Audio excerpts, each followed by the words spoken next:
I'm Kim, I'm 23, and I was diagnosed with BPD 6 years ago, so when I was 17.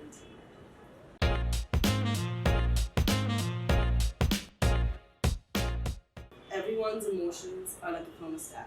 Then people that have BPD, their thermostat is basically a little broken. So that's something I use a lot because it's a very good metaphor to explain how I swing around in my moods and my emotions and the instability of that.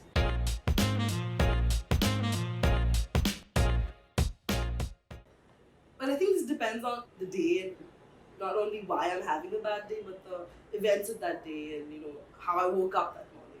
Some days I could be having a really great day actually in terms of events, work's gone well and like I'm happy and etc. And then towards the middle of the day, like late afternoon, almost like a fog settles where you know that nothing is actually wrong, but you just don't feel right.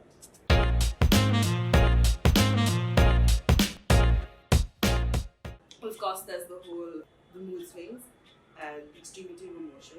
I think I'm very hypersensitive to emotion.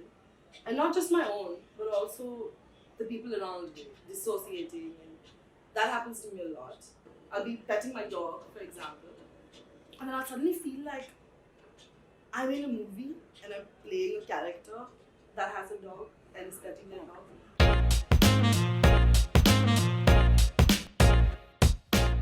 I think when there is someone in your life that you very deeply care about, even if it's not actually happening, but you start feeling the threat of being abandoned, and I think that could cause us to act in a certain way that could be misconstrued as manipulation.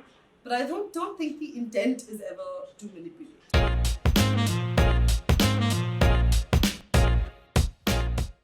I think the biggest issue here is that a lot of the symptoms that make BPD what it is can also be construed as, more feminine behavior. So I think a lot of women get their, when they communicate that, I'm going through this is happening, their family members or their husband or whoever could kind of brush that aside, and being like, oh, that's just how it is, that's just you, or like women do that, or women are emotional creatures, or etc. That kind of response could also make things worse in a way and also make it harder for them to get help.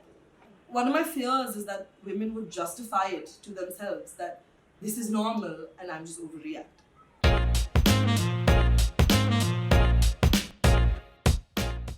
When you cut yourself, it kind of releases that, it gives you this physical pain and then you feel removed from the emotional pain, Like go for a run, physical exercise helps a lot, to exert yourself physically because it's another physical thing that's taking you away from the emotional pain that is not something that is going to damage you.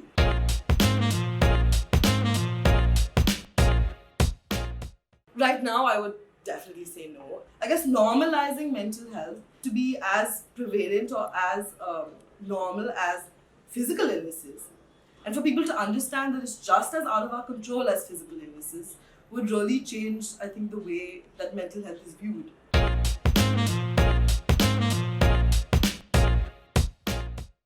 I think the biggest thing is being able to understand that yes, although BPD is a part of me, you can be in control of it. And of course, I completely relate to the point where you are in a place where you cannot take control. But the point is to always be working to the goal of being able to take control of it. Something that really helped me was I genuinely made an effort to be more mindful and more present.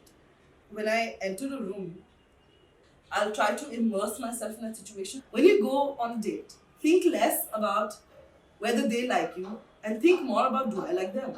And that is just such simple advice, but it really changes how you interact with the world. Meditation and self-reflection are essential things, I believe. When you put that analysis hat on, it kind of helps you make sense of it. I think everyone who goes through things should do that, should really analyze why they do the things they are, how they can counter them. When I think about how I got myself out of it, the next time I have a breakdown, I can utilize those tools earlier, before I actually break down. Making peace with yourself and your mental illness is important as well. If you have to live with this, now might as well, make it part of you and work with it.